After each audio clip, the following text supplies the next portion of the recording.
Sí, vale, buenas. Bueno, sentimos un poco el retraso de la sesión anterior. Vamos a intentar compensar. Afortunadamente no hay nada después, pero tampoco vamos a intentar alargar demasiado la sesión. Bienvenidos a este simposio organizado por la Junta Directiva de la Sociedad Española de Nefrología en este congreso, y vamos a hablar de evidencias actuales y retos en el tratamiento de la enfermedad renal crónica de la diabetes mellitus tipo 2. Bien, vamos a empezar sin más dilación porque vamos con bastante retraso y yo voy a empezar presentando al doctor Alberto Ortiz, que además de ser mi jefe, es el jefe de servicio de la Fundación Jiménez Díaz, el jefe de servicio de nefrología. Nos va a hablar diagnosticando la enfermedad renal diabética, cambios en conceptos de enfermedad renal diabética, metabolómica y proteómica como futuro. Bueno, Muchas gracias. Objetivo de la sesión es que cada uno de los ponentes esté entre 8 o 9 minutos y posteriormente haremos las preguntas y las preguntas del público. Gracias, Alberto. Muchas gracias por la oportunidad de presentar este tema. Tengo que confesar potenciales conflictos de interés y, sin más, este es el problema al que nos enfrentamos. Se estima que la enfermedad renal crónica se convertirá en la quinta causa de muerte en el mundo dentro de 18 años, dentro de 17 ya dentro de poco. Y la cosa es que tenemos que hacer algo diferente a lo que estamos haciendo ahora. Tenemos que hacer, mirar en nuestras conciencias qué es lo que podemos cambiar, qué es lo que podemos hacer radicalmente diferente. Y en ese sentido está bien que tengamos el concepto de enfermedad renal crónica, pero el problema es que es un concepto que nos identifica a los pacientes tarde. Desde el punto de vista del filtrado glomerular, cuando diagnosticamos enfermedad renal crónica, ha volado ya la masa equivalente a un riñón entero y el que queda está dañado, por la misma causa que hizo perder la masa equivalente al primero. Una vez llegados a este punto, aunque nosotros le llamamos enfermedad renal crónica desde un punto de vista técnico, y cuando lo diagnosticamos habitualmente, la persona a la que se lo diagnosticamos no sabe muy bien de qué va, de qué son los riñones y la enfermedad renal. En realidad lo que estamos diciendo al utilizar estas tres palabras es: para la rifa de estar muerto por estas fechas de dentro de 12 meses, usted tiene entre 2 y 7 papeletas cuando los demás tienen una. Y en ese momento lo que les podemos ofrecer es ciertas intervenciones que le quitan de esas 7 papeletas una o dos, pero se queda con más papeletas de lo habitual. Esto es el concepto, la clasificación de enfermedad renal crónica en función del cruce de filtrado glomerular y albuminuria en 3 grandes categorías. Y yo creo que debemos movernos hacia estas 3 grandes categorías. Yo apostaría por olvidarnos del G1, G2, A1, A2, que es muy complicado fuera de nuestra especialidad, y 3 grandes categorías según el mapa de color: enfermedad renal crónica leve, moderada o grave. Y el que sea enfermedad renal crónica grave implica un altísimo riesgo cardiovascular y una serie de intervenciones. Aquí en verde sería el no tener enfermedad renal crónica, a no ser que haya un criterio diferente a la albuminuria o al filtrado glomerular. Y este mapa de colores lo vamos a usar ahora, lo vamos a ver en cuanto al impacto de las herramientas terapéuticas que ya tenemos. Los cardiólogos quizá van por delante de nosotros. Ahora mismo ya sabéis que hay unas guías de prevención de riesgo cardiovascular donde, para prevenir adecuadamente el riesgo cardiovascular en cualquier persona, lo primero que hay que saber es el ABCDE, que incluye la albuminuria, la tensión arterial, el colesterol, la glucemia para saber si tiene diabetes y el filtrado glomerular estimado.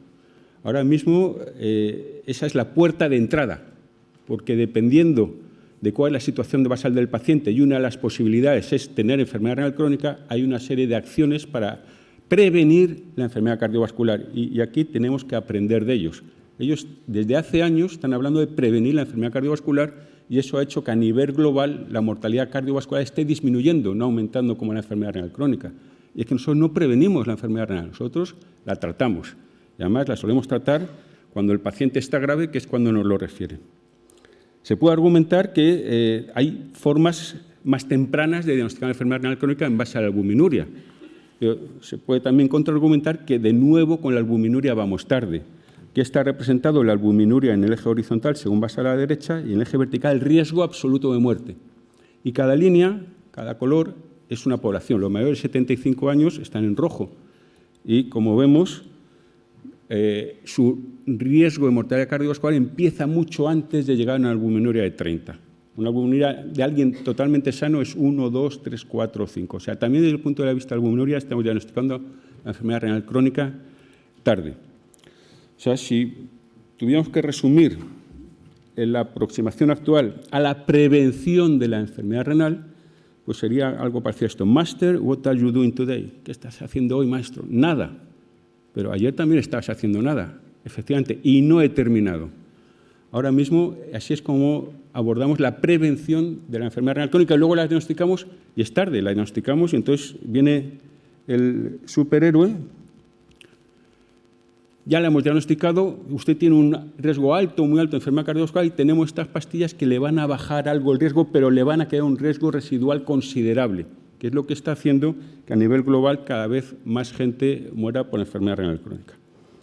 Y no hace falta ir muy lejos, en las guías más recientes del tratamiento, del manejo, de la gestión de la enfermedad renal crónica, el consenso de la ADA y CADIGO, pues de nuevo encontramos este mapa de calor, en verde la gente que no tiene enfermedad renal crónica, y lo que nos dicen es, si no tienes enfermedad renal crónica, screen.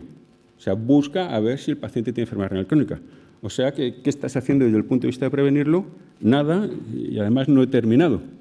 Luego, cuando ya cumple criterios, pues efectivamente hay todo un arsenal terapéutico que ponemos en marcha tarde.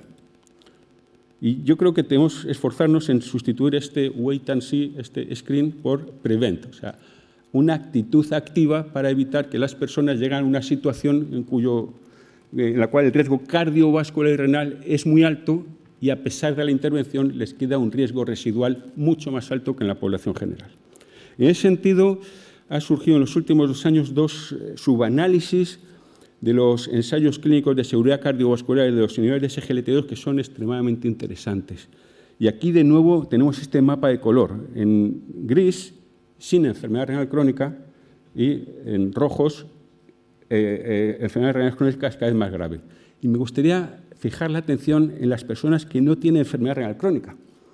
Y cuando hablamos de la disminución del riesgo del evento primario, vemos que no hay diferencia entre los distintos grupos, disminuyen el evento primario en todos los grupos independientemente de la gravedad de la enfermedad renal crónica o de tenerla o no tenerla, y cuando nos fijamos solo en eventos renales, los que más se benefician son las personas que no tienen enfermedad renal crónica, en términos relativos. Datos parecidos se han publicado el mes pasado para Declare-TIMI. De nuevo, aquí tenéis el código de colores y cómo no hay diferencias significativas entre los distintos grupos, teniendo o no teniendo enfermedad renal crónica o más o menos grave, desde el punto de vista de disminución relativa del riesgo. Pero cuando pintamos en términos absolutos el riesgo residual, vemos que comparando distintos niveles de SGLT2 con placebo, las personas con un menor riesgo residual son los que no tenían enfermedad renal crónica de entrada. O sea que esto abre la puerta, es la base conceptual para prevenir una actitud activa hacia la prevención de la enfermedad renal crónica. Es posible prevenirla, es posible evitar que la gente, o al menos retrasar, tengan enfermedad renal crónica con ciertas intervenciones. Ahora la pregunta es, si compramos el concepto de prevención primaria de la nefropatía diabética, en concreto esos ensayos sean nefropatía diabética, ¿a quién se la vamos a proponer? Y poblaciones de alto riesgo. Uno sería las personas que cumplen criterios de entrada, que cumplieron criterios de entrada para estos ensayos de seguridad cardiovascular. Pero también podríamos usar biomarcadores en orina. Desde ese punto de vista, el que está más estudiado es un marcador peptidómico que se llama CKD273. Hubo un ensayo clínico publicado en Lancet donde este biomarcador peptidómico en gente sin albuminuria era capaz de predecir quién iba a desarrollar albuminuria y esa gente de alto riesgo de albuminuria se le randomizó a una intervención que fue un antagonista aminoglucocorticoide tradicional y que desafortunadamente pues, no demostró beneficio, pero merecería la pena repetir el mismo protocolo con los medicamentos actuales, sino SGLT2 o los antagonistas de aminoglucocorticoide actuales. Luego también es posible identificar poblaciones de alto riesgo en base a factores genéticos, o sea, el riesgo que tienes simplemente por haber nacido con determinada genética. Y luego habrá que decidir cómo, pero ya hemos visto que tenemos datos para identificar posibles intervenciones.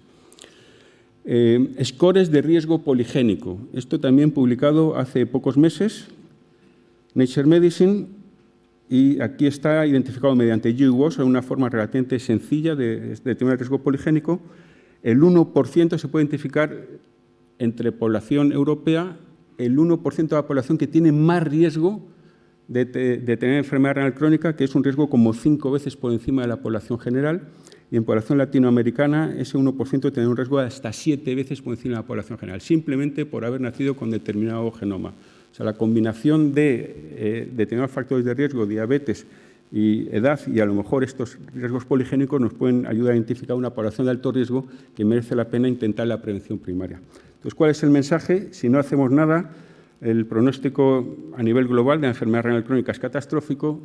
Debemos evitar la actitud actual de no hacer nada hasta que no se ha desarrollado la enfermedad renal crónica. Debemos intentar prevenir. Eso es lo que mejora mejor el pronóstico. Lo que más mejora el pronóstico es que disminuye más el riesgo residual y, aparte de criterios clínicos, nos podemos ayudar de la peptidómica urinaria y de los estudios genéticos. Muchas gracias por la atención. Muchas gracias, Alberto, por ceñirte al tiempo y por la magnífica exposición. ¿Hay alguna pregunta en la sala? Las dejaremos todas al final. Bueno, y las vamos es verdad, a mezclarlas cierto. al final. Perdón. Bueno, en segundo lugar, Juan Navarro, nefrólogo de Tenerife, Virgen de Candelaria, director de la unidad de investigación. Conocéis toda su experiencia en enfermedad renal crónica de la diabetes. Nos va a hablar de antagonista receptor mineralocorticoide en pacientes con enfermedad renal crónica de diabetes. Juan, 8 minutitos, ¿puede ser? Vamos a ver si somos capaces de afrontar este reto. Bueno, en primer lugar, por supuesto, agradecer a la sociedad la invitación a participar. A ver. No me funciona el pasador. Ahora. Bueno, conflictos de interés.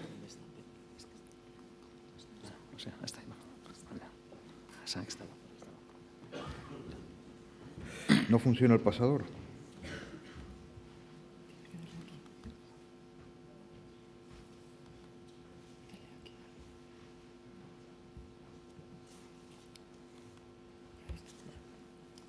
Bueno, como todos sabéis, y no hace falta ahondar mucho en esto, los inhibidores SGLT2 han supuesto un cambio absoluto en el abordaje de la enfermedad renal diabética, tanto desde el punto de vista de la protección renal como cardiovascular. Pero también, como se ha comentado Alberto ahora mismo, ya sabemos desde hace muchos años, con los primeros estudios con los bloqueadores del sistema renina-angiotensina, que había un riesgo residual muy importante que con los SGLT2 hemos conseguido reducir, pero aún así persiste un riesgo residual significativo en estos pacientes. Para intentar abordar este riesgo residual, pues yo creo que podríamos empezar por entender qué mecanismos desde el punto de vista fisiopatológico están actuando, y desde este punto de vista hay un triunvirato fundamental. Por una parte, factores metabólicos, por otra parte, factores hemodinámicos y una tercera pieza importante, que es la representada por la inflamación y la fibrosis. Desde el punto de vista terapéutico, el abordaje o los fármacos abordan fundamentalmente factores hemodinámicos y factores metabólicos, y el abordaje de la inflamación y la fibrosis se hace de forma tangencial por estas terapias. Pero sabemos que hay un elemento muy importante cuando hablamos de inflamación, fibrosis y daño renal, que es el receptor de mineralocorticoides, que, como vosotros sabéis, en la enfermedad renal crónica y la enfermedad renal diabética en particular se encuentra sobreactivado. También sabemos, por estudios a nivel celular, por estudios a nivel tisular, por estudios clínicos, los beneficios que derivan del bloqueo del receptor de mineralocorticoides. Este bloqueo lo conseguimos con los antagonistas del receptor.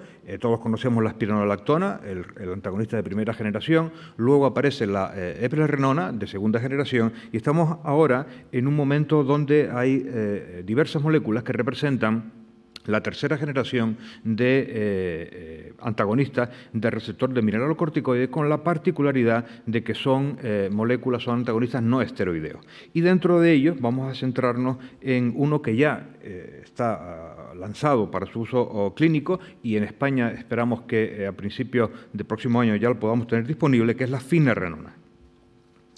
El programa de desarrollo de finerenona cuenta con estudios clínicos muy importantes. Por una parte tenemos Fidelio, por otra parte tenemos Fígaro. Fidelio tiene un objetivo primario centrado en progresión de enfermedad renal y Fígaro, el objetivo primario es en la esfera cardiovascular. No me voy a detener en detalle, porque no hay tiempo, evidentemente, para explicar los estudios, pero bueno, de Fidelio decir que se objetiva el descenso de albuminuria con finerenona y también la reducción de pérdida de filtrado glomerular. Las líneas tienen el color cambiado para que seguro que lo habéis detectado. Bueno, esto determina que en los objetivos compuestos que se plantean en el estudio hay una reducción de riesgo relativo significativa de este objetivo compuesto primario renal de un 18%. Y también en el objetivo secundario fundamental o principal, que es de la esfera cardiovascular dentro del Fidelio, también se objetiva una reducción de riesgo significativa, en este caso, de un 14%. En cuanto a Fígaro, esta es la gráfica del resultado principal. Como hemos dicho, es un outcome desde el punto de vista de la esfera cardiovascular y también se ve esa reducción significativa de riesgo de un 13% de ese objetivo cardiovascular compuesto.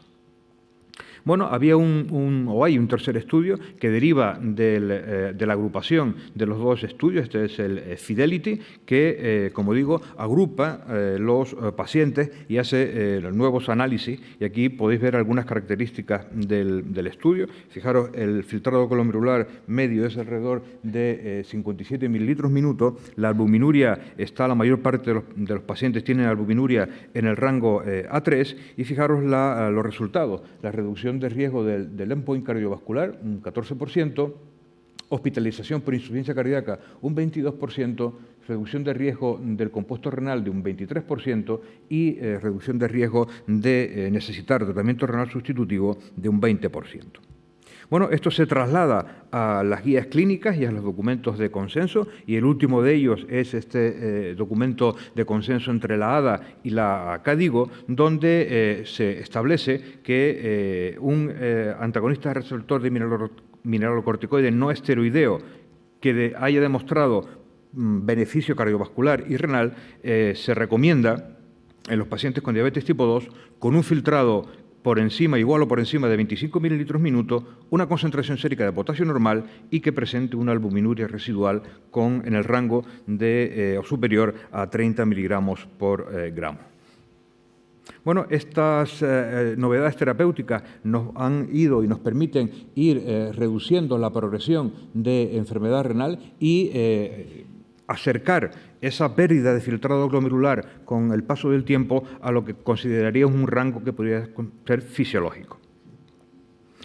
Esto, además, tiene otras particularidades, como por ejemplo el hecho de que algo que se está ahora mismo planteando y se está estudiando porque ya hay estudios en marcha, es el hecho de que si, por ejemplo, finerenona puede tener en combinación con los ISGLT2 un beneficio añadido. Son mecanismos de acción complementarios y, por otra parte, también impacta de forma positiva en los aspectos de seguridad. Ahí veis cómo los ISGLT2 reducen el riesgo de desarrollo de hiperpotasemia y también permiten una menor suspensión, una menor retirada de los antagonistas del receptor de mineralocorticoides. Bueno, esto es una tabla donde se recoge un poco la dosificación en función de filtrado glomerular, también los controles que hay que llevar. No me voy a extender en ellos, evidentemente, por cuestión de tiempo, y solamente agradeceros la atención y yo espero haber cumplido con mis 7 o 8 minutos.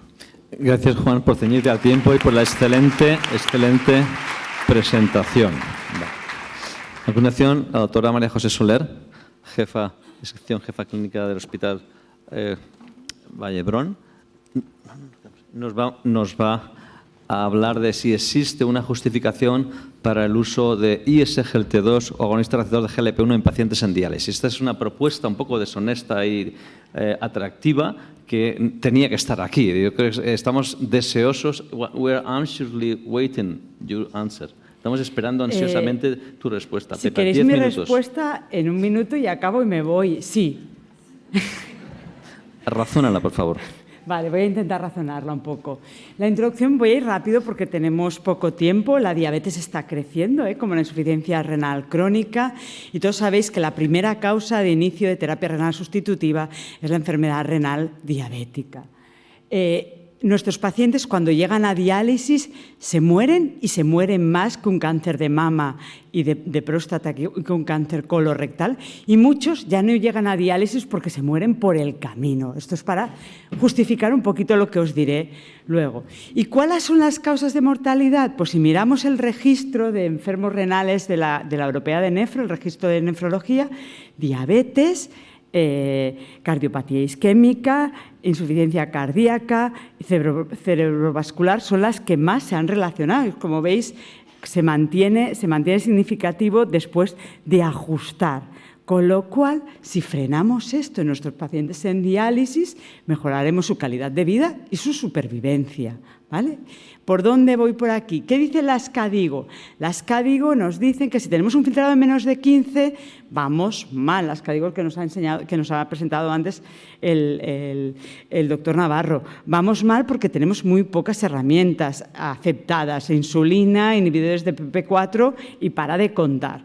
Y ¿cómo podemos justificar qué mecanismos de acción tiene el ISGLT2? Todos sabéis que es un fármaco que actúa a nivel proximal, tubular proximal, pero aparte de esas acciones es un fármaco que te hace perder peso, disminuir la grasa epicárdica, es un fármaco que nos disminuye la inflamación y la glucotoxicidad, es un fármaco que nos disminuye también la fibrosis, con lo cual creemos que hay mecanismos externos. Ya se sabe que en el corazón hay receptores de ISGLT2, se sabe que en los cardiomiocitos hay. Pues alguna acción nos tendrán a este nivel. ¿Y qué sabemos de los agonistas GLP-1? Esta es una revisión que escribimos con el doctor Gorriz y esta figura tan bonita la hizo la doctora García Carro, donde sabemos los efectos directos y indirectos. Mejora el control de la glucosa, la sensibilidad a la insulina, pérdida de peso importante, luego os enseñaré un ejemplo. Mejoran la presión arterial porque son natriuréticos, reducen la neoíntima, la hipertrofia ventricular izquierda. Bueno, no os los voy a leer todos porque seguro que los conocéis. Y después, aparte, inflamación, también protectores a nivel de la inflamación y nos reducen la activación del sistema renina-angiotensina y el estrés oxidativo. Es decir, que son fármacos que, aparte de tener un efecto a nivel de mejoría de la glucosa, tienen otros efectos colaterales positivos. ¿Por dónde quiero ir? Esta diapositiva está cedida por la doctora García Carro. Quiero ir porque, aparte de tener sus efectos beneficiosos a nivel renal, nos disminuyen los ISGLT2 el riesgo de eventos cardiovasculares mayores, más de 3 puntos, fallo cardíaco, la muerte cardiovascular. Y los GLP-1 nos disminuyen también la muerte cardiovascular y la aterosclerosis. Ensayos clínicos. Esto me lo ha cedido el doctor Gansebor, un ensayo clínico que hay en pacientes con enfermedad renal crónica avanzada. Es un estudio, a ellos les gusta mucho poner nombres, Renal Life Cycle. Todas estas diapositivas me las cedió él. Quieren entrar, no ha empezado aún, quieren entrar 1.500 pacientes con función renal muy deteriorada, un filtrado en menos de 25, pacientes en diálisis con diuresis residual, por eso tiene su sentido porque son fármacos que actúan a nivel tubular, y pacientes trasplantados con filtrados de menos de 25. Los criterios de inclusión, que son los mismos que se he comentado ahora, y exclusión, como es de esperar, diabetes tipo 1. Y entonces, este estudio pretende dos ramas, una rama con dapagliflozina y otra rama con placebo, y una duración de unos 4 años y un seguimiento estricto del paciente. Endpoints primarios: mortalidad, fallo renal y hospitalización por insuficiencia cardíaca. ¿Por qué se hospitalizan nuestros pacientes en diálisis? Por insuficiencia cardíaca. Si un paciente mantiene diuresis residual, conseguimos aumentar esta diuresis y no nos ingresa, mejorará su calidad de vida. Y los pacientes que aún no están en diálisis, con filtrados en menos de 25, empezar diálisis o necesitar un trasplante renal. Agonistas GLP-1, también hay algún ensayo clínico, pero muy pocos, animamos a que hagan más. Y os quiero traer este paciente nuestro de la consulta. Esto es un paciente, una señora de 58 años que la conocí yo al principio. Yo soy prediálisis, no llevo diálisis, la conocí yo al principio, enfermedad renal crónica, nefrangiosclerosis versus hiperfiltración, porque la señora tenía una obesidad. Inició La señora progresa, antecedentes de hipertensión maligna, enfermedad renal crónica probablemente secundaria, nefrangiosclerosis, dislipemia, apneas del sueño. Y entonces la señora inicia diálisis peritoneal en el 2020. Un IMC de 30 y 38, como veis aquí, y con que es bajita, IMC de 38, los urólogos dicen que no la trasplantan, que no la van a trasplantar. Y entonces la enviamos a la unidad de obesidad mórbida de nuestro hospital para ver qué podemos hacer con esta señora. Se le niega el trasplante renal. Se inicia semaglutida en junio del 2020. La señora pesaba en ese momento 97 kilos, el índice le sale así porque es bajita, es una señora que me debe llegar a mí por aquí. Y, bueno, tiene una prediabetes, una glicada 6,3, evidentemente, se inicia sin indicación. Al mes se hace un escalado a 0,5 y en ese momento la señora ha perdido 5 kilos, pero no es suficiente. A los 4 meses se escala a 1. Esa señora ha perdido 7 kilos, pero aún no nos la quieren entrar en lista de espera ni trasplantar porque quieren que pierda más. Y así es, a los 5 meses la paciente nos pierde 15 kilos de peso, con lo cual entra en lista de espera y está trasplantada. Es un caso clínico, a propósito de un caso, pero yo creo que antiguamente esta mujer se hubiera ido a una bariátrica. Se ha evitado una intervención quirúrgica previa.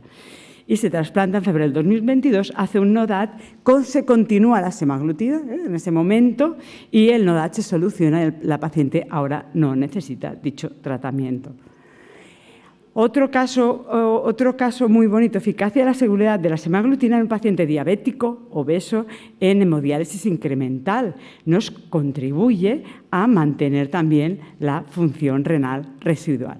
Y aquí quiero agradecer a Alejandra, a Alex Yugueros por prestarme estas diapositivas, porque ella es la que tiene, yo diría, la experiencia más larga de España. 13 pacientes adultos con enfermedad renal crónica en hemodiálisis, diabetes y obesidad, tratados con semaglutida a partir del año 2020 en el Hospital Dr. Peset, Lluís Alcañís y en Alcira, y su objetivo fue analizar el efecto de la semaglutida en el índice de masa corporal, en el peso del paciente, analizar los cambios de los depósitos corporales estimados mediante bioimpedancia y otros parámetros y describir la tolerancia y seguridad de esta población. Hay una pérdida de 5 kilos de media en 6 meses, que me parece muy importante. Nosotros en nuestro paciente tuvimos suerte. No se sabe aún por qué un paciente nos pierde 15 y otro nos pierde 5. Esto es algo a investigar. Una disminución de la masa grasa y un aumento de la masa magra, efectos positivos. Así, en conclusión, y creo que he ido bien del tiempo, me ha dicho que tenía poco, he ido un poco rápida, la diabetes sigue siendo la primera causa de enfermedad renal crónica terminal. La persona con enfermedad renal crónica, todos sabemos que presenta insuficiencia cardíaca, hospitalizaciones por insuficiencia cardíaca y elevada mortalidad cardiovascular. Los ISGLT2 y agonistas GLP-1 han demostrado efecto renoprotector y cardioprotector. ¿De qué se muere nuestro paciente? Se muere de insuficiencia, de alteraciones cardíacas, de riesgo cardiovascular, muchos de nuestros pacientes. Necesitamos más ensayos en estas poblaciones. Pérdida de peso crucial pretrasplante, insuficiencia cardíaca y mortalidad cardiovascular, agonistas GLP-1, insuficiencia cardíaca y mortalidad cardiovascular y SGLT2. Y a mí no me toca hablar de la fibra renal, pero me parece mal no mencionarlo. Tampoco hay estudios, pero me parece mal olvidarlo y aquí lo dejamos. Y muchas gracias por vuestra atención. Muchas gracias, Pepa. Excelente presentación, ceñida al tiempo. Gracias.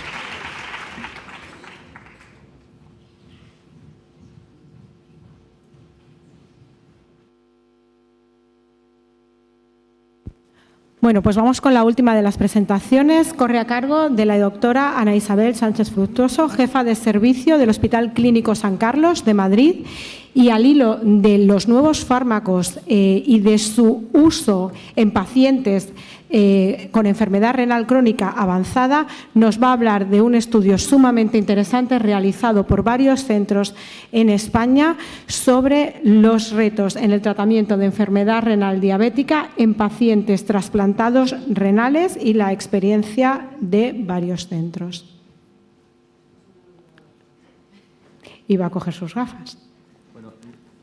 Mientras vayan preparando las preguntas, porque vamos a hacer un bombardeo de preguntas cuando acabe la doctora Sánchez Fructuoso, porque estamos deseando que nos respondan bastantes cosas. Gracias, Sara. Tienes 8 minutos 35 segundos. Me dijiste que 10, pero bueno. Intentaremos. Que sean Bueno, 9. voy a ir lo más deprisa que pueda. Directamente, inhibidores de SGLT2 en trasplante. Esto ya lo ha explicado fenomenal Pepa. Solamente decir una duda que a mí me surge. ¿Solamente tenemos que utilizar los inhibidores de SGLT2 en trasplantados renales diabéticos? ¿Qué pasa con las recidivas de las glomerulonefritis? Yo lo he utilizado en recidivas de IgA, fenomenal. ¿Qué pasa con la disfunción crónica del injerto? Tenemos que pensarlo.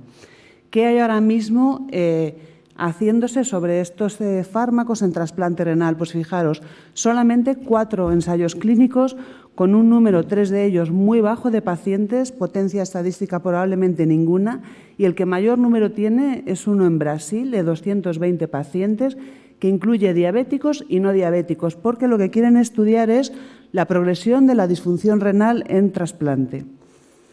Por lo tanto, en lo que nos podemos basar en lo que se ha publicado hasta ahora son fundamentalmente series de casos, estudios observacionales, todos ellos con un número bajísimo. Esto no funciona. Bueno, con un número bajísimo de casos y muy poco tiempo de seguimiento. Solo un ensayo clínico en Noruega, 22 pacientes en la rama control, 22 pacientes en la rama empaglifosina. Resultados estadísticos, ninguna P, prácticamente no hay potencia estadística. El número total de pacientes publicados hasta el momento actual son 221 tan solo en trasplante.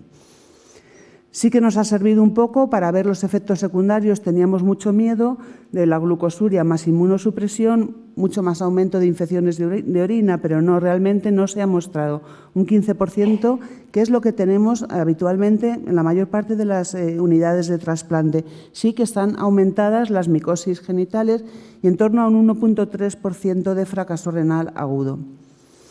Por ello empezamos este estudio multicéntrico español. Se contó ayer en otra sala, 339 pacientes en el momento que lo analizamos, ahora tenemos más de 400 y los resultados fueron espectaculares. Repetí los análisis estadísticos varias veces porque no me lo creía. Los pacientes, tras 6 meses de tratamiento con el fármaco, disminuían de peso, mejor control de la tensión arterial, menor glucemia basal en ayunas, mejor control glucémico medido por hemoglobina glicada, mayor serie roja y pagábamos el precio de un deterioro discreto, pero deterioro de la función renal glomerular que al año quiero deciros que se estabiliza. Un hallazgo muy interesante es que cuando estratificamos a los pacientes según la proteinuria basal, vimos que aquellos que tenían un cociente por encima de 300 miligramos gramo, tras la introducción del fármaco, la proteinuria disminuía en un 30%. Y esto no puede ser sino bueno. Al año sigue disminuyendo en los datos que tenemos. Un aspecto también interesante es el aumento del magnesio. La hipomagnesemia es la alteración más frecuente en el trasplante. A mí es una cosa que me preocupa mucho y que no podemos tratar. Podemos darles magnesio oral, que no conseguimos revertirlo. Y es un factor claro de riesgo cardiovascular. También encontramos una disminución de las cifras de ácido úrico en sangre, que también puede ser un factor de riesgo cardiovascular y de progresión de la enfermedad renal crónica, sobre todo en diabéticos. Actualmente se ha publicado, acaba de salir este estudio, son 7 centros coreanos que reúnen todos los enfermos diabéticos que tienen trasplantados, más de 2.000, y ven aquellos que están en tratamiento con SGLT2 al tercer mes y lo comparan frente a los que no tienen ese tratamiento. Claro, aquí a mí me surge mucho el sesgo de selección, porque unos pacientes lo tienen y otros pacientes no lo tienen. Les obligan los revisores a hacer un análisis de riesgos de propensión, pero las variables comórbidas por las que ajustan son solamente hipertensión y dislipemia, no otras como puede ser patología cardiovascular. Claro, los resultados que encuentran son maravillosos. Miden un objetivo compuesto que es supervivencia del injerto, supervivencia del paciente o doblar la creatinina sérica en azul y SGLT2 mucho mejor que los que no lo toman. Lo mismo para supervivencia del injerto, supervivencia del paciente y probabilidad de aumentar la creatinina sérica.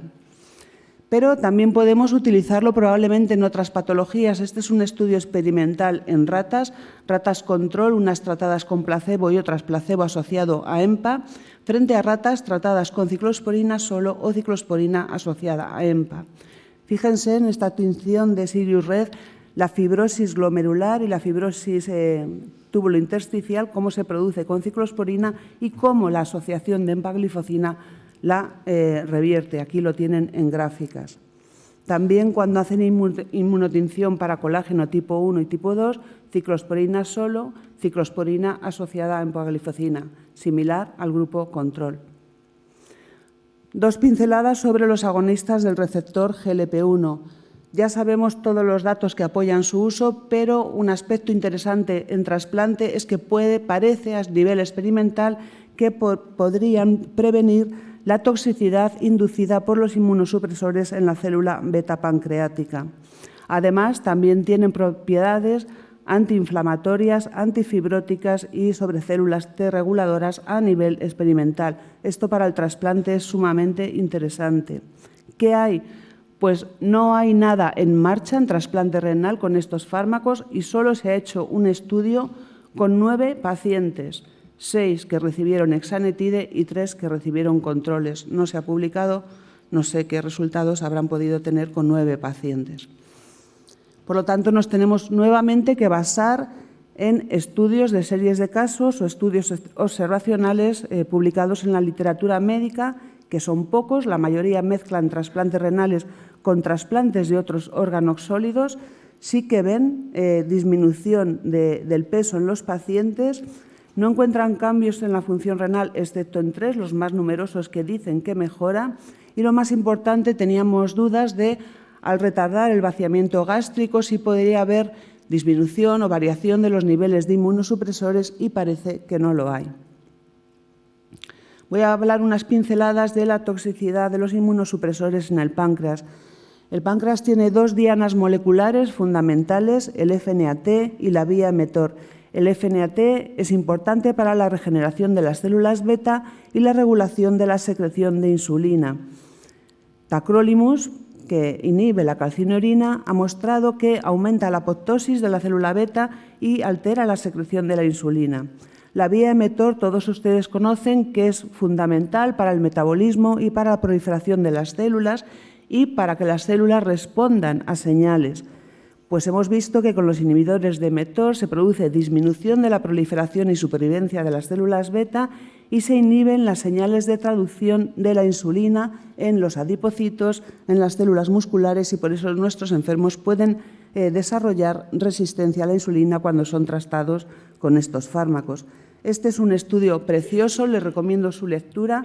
Valoran un montón de cosas, pero traigo solamente un apunte. Miden depósitos amiloides en el páncreas, trasplantan a ratas inmunodeficientes islotes pancreáticos humanos.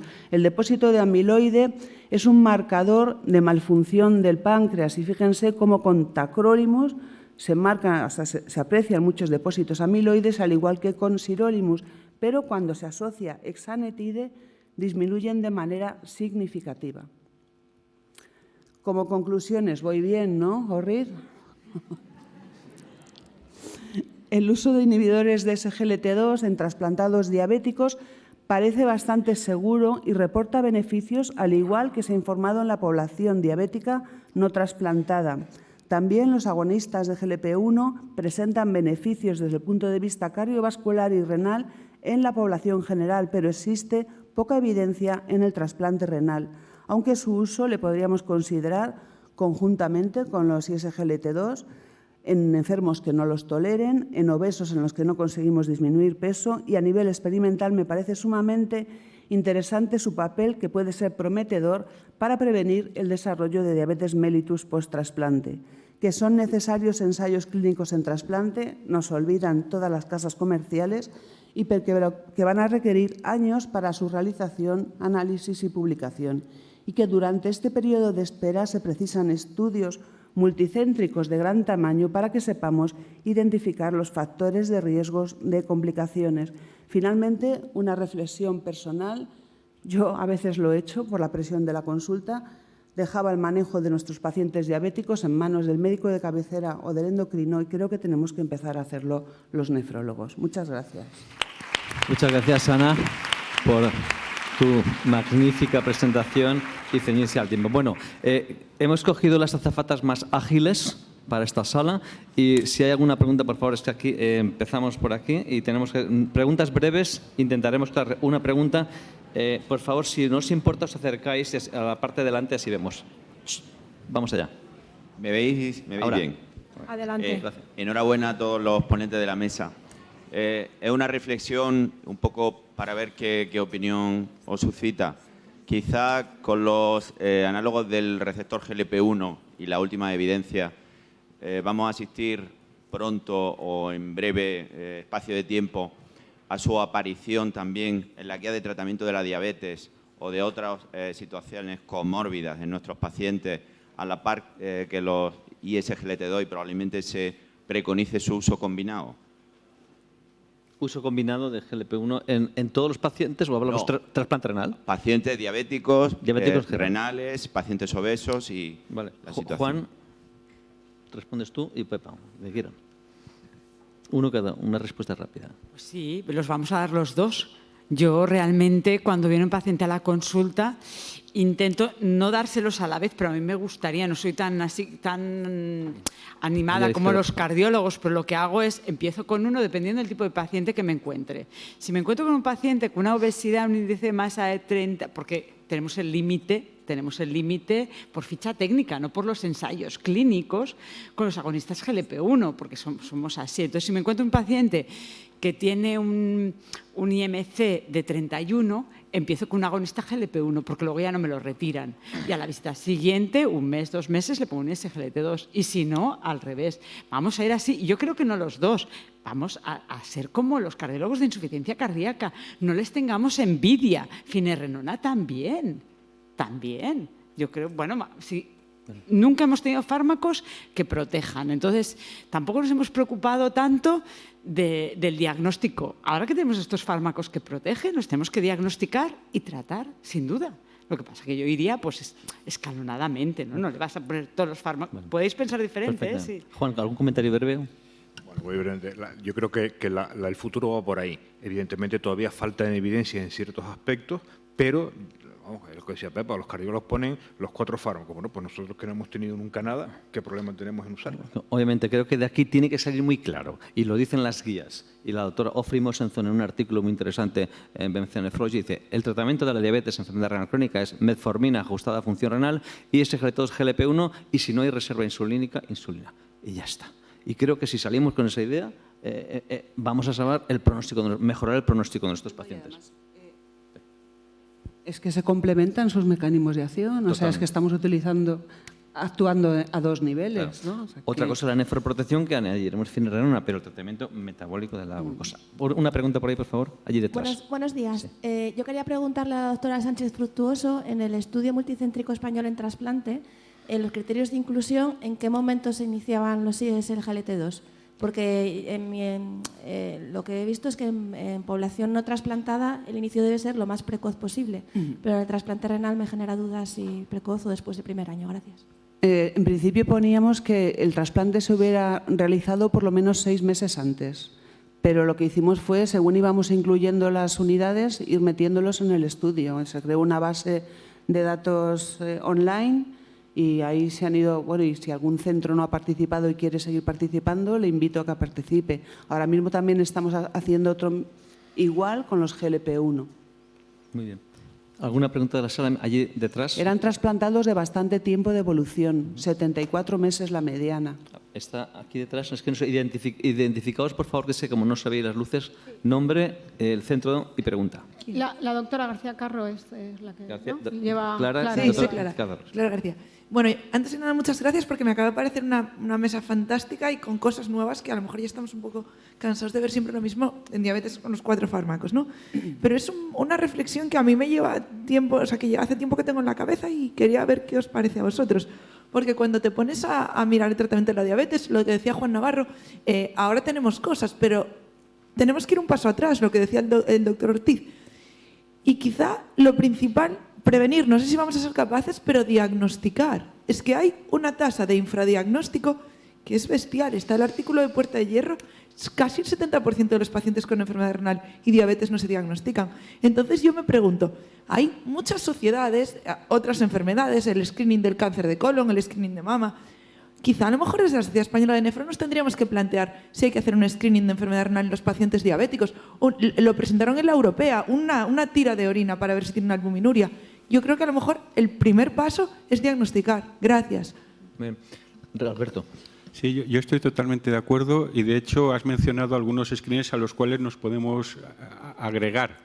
Por ejemplo, el screening de cáncer de colon, que al menos en la Comunidad de Madrid se comunica con todo aquel que cumple 50 años para recoger una muestra de heces. Sería tan sencillo como que recoja también una muestra de orina y hacer albuminuria. Y de hecho, a nivel de la SOMAN estamos hablando con la consejería para hacer un estudio piloto en ese sentido. O sea, no solo en diabéticos, en la población general, a partir de cierta edad, identificar tempranamente la enfermedad renal crónica. De acuerdo, Clara. En el documento de consenso firmado por 10 sociedades, entre otras la nuestra, lo dice. Y los pacientes de más de 60 años o con cualquier tipo de riesgo vascular o incluso polimedicados, etcétera, debe realizarse cociente de albúmina, creatinina y filtrado. Lo dice en el documento. ¿No? Antes habríamos que decir. En este sentido, ayer el doctor Ortiz comentó que quizá no era a partir de los 60, porque quizá a partir de los 60 pues ya estaba todo el pescado vendido. Quizá tenía que ser un poquito antes, ¿no? Ayer comentaste, Alberto, 50.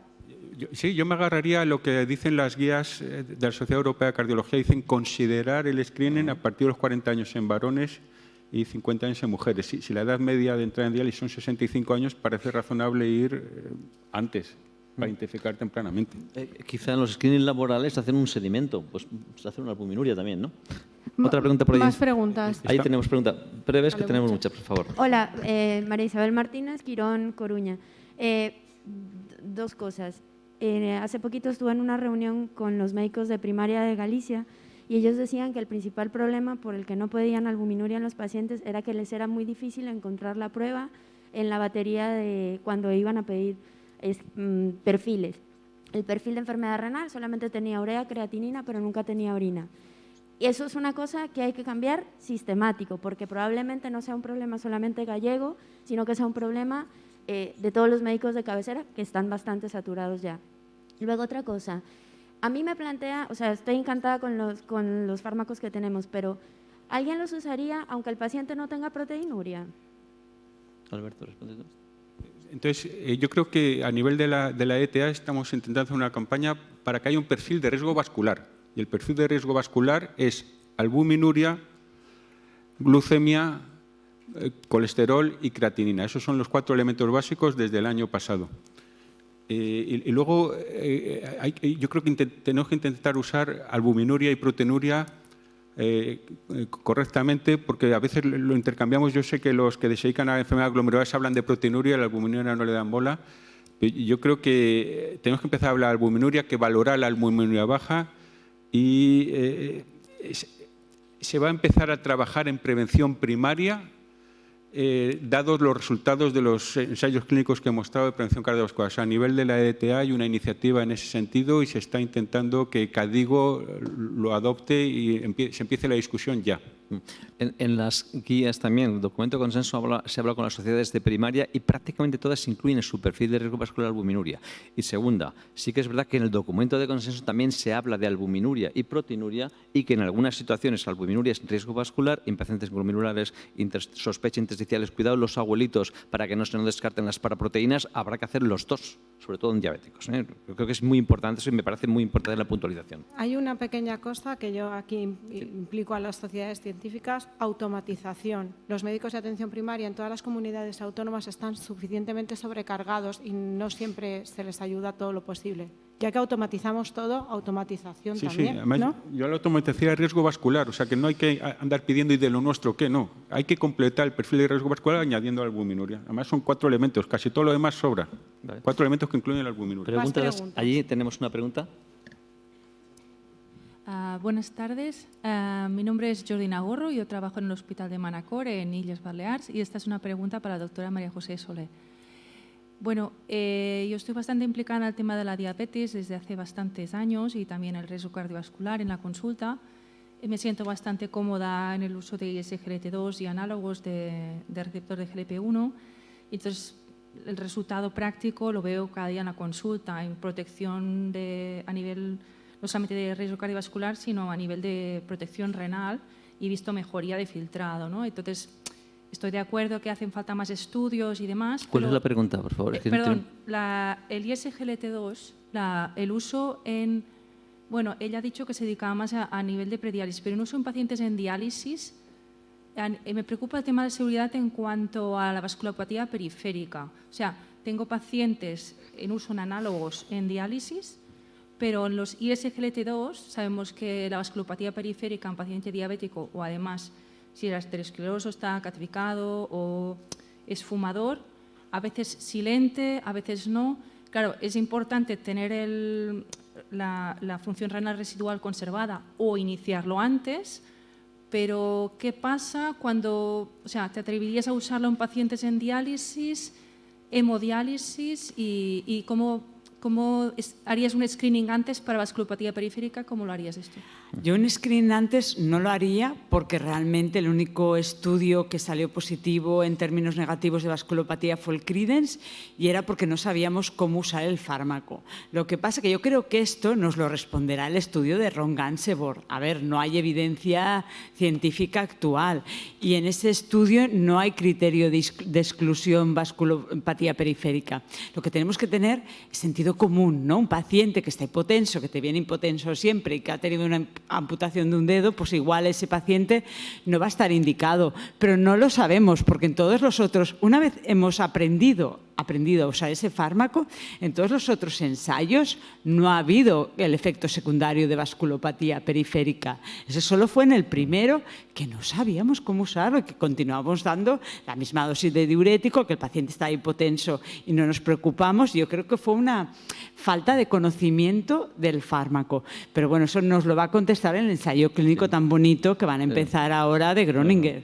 En efecto, las amputaciones que ocurrieron en Credence fueron en pacientes que un estudio posterior observó con muy alta dosis de diuréticos e hipotensos, pacientes que si habían tenido una amputación previa. Ese tiene una arteria que es un hilito de arteria y se hipotensa, ese paso se tapaba. La semana pasada se presentó en la ASN el metaanálisis de más de 90.000 pacientes, 18.000 y 19.000 diabéticos, y se observa que no hay aumento de riesgo de amputaciones. En relación a la primera pregunta, Pepa, una pregunta. SGLT2 en diálisis, obviamente sería en pacientes con diuresis residual. ¿No tiene sentido un SGLT2 en un paciente sin diuresis residual? Yo creo que tiene sentido, pero el ensayo clínico no lo tenemos, porque realmente nosotros sabemos que conforme la función renal se va deteriorando, el efecto de los SGLT2 a nivel de mejorar la glicemia es menor. Es que yo creo que tiene sentido pensar que tienen efectos a otro nivel. Yo creo que no solo tienen efecto tubular, pero eso es una creencia. Hipótesis de disminución de consumo de oxígeno, ATP, etc. Alberto, muy rápido. Has comentado en el tema de EMPA-KIDNEY, incluso en DECLARE, pacientes que en situaciones muy iniciales sí que había beneficio. Y ahora en EMPA-KIDNEY, hace muy poco tiempo que lo tenemos publicado, tenemos que, aunque no vemos la heterogeneidad de que nos gustaría tener más datos, en pacientes con filtrado bajo, bien, pero cuando analizan por subgrupos de albuminuria, pacientes sin albuminuria, con poca albuminuria, quizá da la sensación que no es tan efectivo o sí que es efectivo. En EMPA-KIDNEY hay que tener en cuenta que se interrumpió prematuramente por beneficio, o sea que no vamos a observar diferencias estadísticamente significativas en algunos parámetros, especialmente en aquellos que analizan subgrupos. No, en los pacientes con albuminuria normal, pero estos son pacientes que ya tienen enfermedad renal crónica, no hubo diferencias en el evento primario, pero sí que hubo un enlentecimiento en la pérdida de filtrado glomerular. O sea que probablemente no hubo diferencias en el evento primario porque no dio tiempo a observar ese beneficio, puesto que eran pacientes de menor riesgo que otros. Perdían filtrado glomerular los pacientes con albuminuria menor de 30 a razón de aproximadamente 1 mililitro minuto por año, y los randomizados a empagliflozina se estabilizaron en 0.1 Quizás, si hablamos de prevención primaria, quizás el gran estudio es DICLER, ¿no? Porque DICLER tiene 85 mililitros de filtrado medio y 68% de pacientes sin albuminuria. Y tiene que se cumple una reducción de riesgo de endpoint primario y además la progresión de normo a micro o macro albuminuria es un 21%. Y además tienes aumento de regresión. Sí. En efecto, cuando damos un ISGLT2 a un paciente no lo damos para 2 años, lo damos para mucho más. Juan, en ese sentido, finerenona se le da a un paciente que tiene 300 de albuminuria y tiene semáforo rojo de su tabla de riesgo vascular y lo pasa a semáforo naranja. Eso es importante, ¿no? ¿Qué opinas tú de eso? Yo creo que es fundamental. Es decir, yo creo que no hemos tenido hasta ahora un estudio con antagonistas receptor mineralocorticoide que aporte la evidencia que aporta ahora mismo con finerenona, tanto desde el punto de vista de la protección renal como cardiovascular, aditivo al bloqueo optimizado del sistema renina-angiotensina. Ana, una pregunta muy rápida y luego he pasado. Seguridad, los ISGLT2 en el trasplante, tenemos algunos pacientes que están hipersensibilizados, que han recibido mucha inmunosupresión. ¿Estamos tranquilos ahí o qué precauciones deberíamos tener o tú qué crees? Mira, nosotros no hemos encontrado más efectos secundarios que los que había ahí. Un 14%, por ejemplo, de infecciones urinarias en el registro español, que es el que tenemos todos. Sí, el riesgo son las infecciones micóticas. De hecho, hubo una pérdida del injerto por un endocrino que pautó el ISGLT2 a una paciente con candidiasis urinarias de repetición, hizo una pielonefritis fúngica, primero estuvo en otro hospital, luego la trasladaron al nuestro y bueno, tuvimos que hacer una trasplantectomía porque se moría. Entonces sí que hemos visto, por ejemplo, los antecedentes, o sea, más probabilidad enfermos que tienen infecciones urinarias previamente, más probabilidad respecto a las infecciones. También las mujeres. Entonces, yo creo que hay que ver un poco y luego yo a los enfermos les doy, porque claro, es que al principio en el trasplante nos daba mucho miedo, decíamos inmunosuprimido, glucosuria, esto va a ser. Entonces, yo les doy a los enfermos los botecitos de tiras de orina y le digo, le explico que va a orinar muy dulce, que los gérmenes pueden crecer, que tiene que tener mucha higiene, que eso es muy importante, que el enfermo esté concienciado. Y se hacen sus tiritas cada 2 o 3 días. Digo, y si viste alguna cosa rara, me llama. Y no hemos tenido, o sea, si tú al enfermo le explicas y 2 preguntas últimas, Bea, y así cerramos la sesión. Quería hacerte una pregunta porque me ha llamado mucho la atención este aumento del magnesio y quería saber si tenéis alguna idea de por qué ocurría un incremento del magnesio en este tipo de pacientes, si era un mecanismo... Mira, sí, la hipomagnesemia es horrible. Les damos magnesio y lo único que hacemos es producir diarreas, no vale para nada. De hecho, hay case report de tratamientos de familias con hipomagnesemia familiar que tratan con miles de cosas y no responden y al final con ISGLT2 consiguen revertir la hipomagnesemia.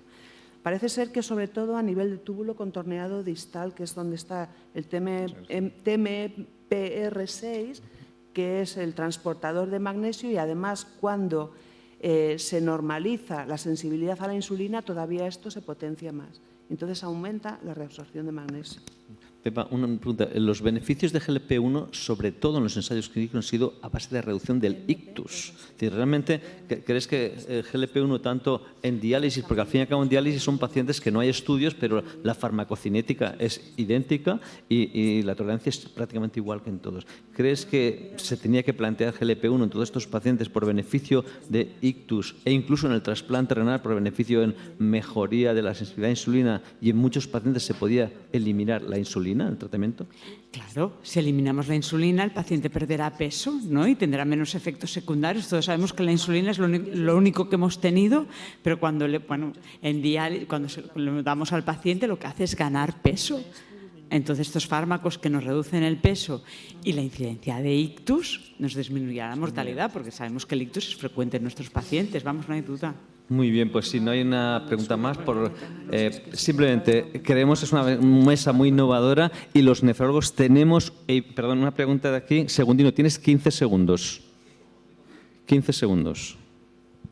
Bueno, yo felicitaros. ¿Cuál es la pregunta directa? La pregunta es, la utilización de los SGLT2 y GLP-1 en trasplante deberá ser abierta porque disminuye proteinuria, que es el gran marcador de inflamación renal. Pero por otro lado, también que todos aquellos que tengan obesidad, pero con buen control glucémico, el GLP-1 le va a venir de cine.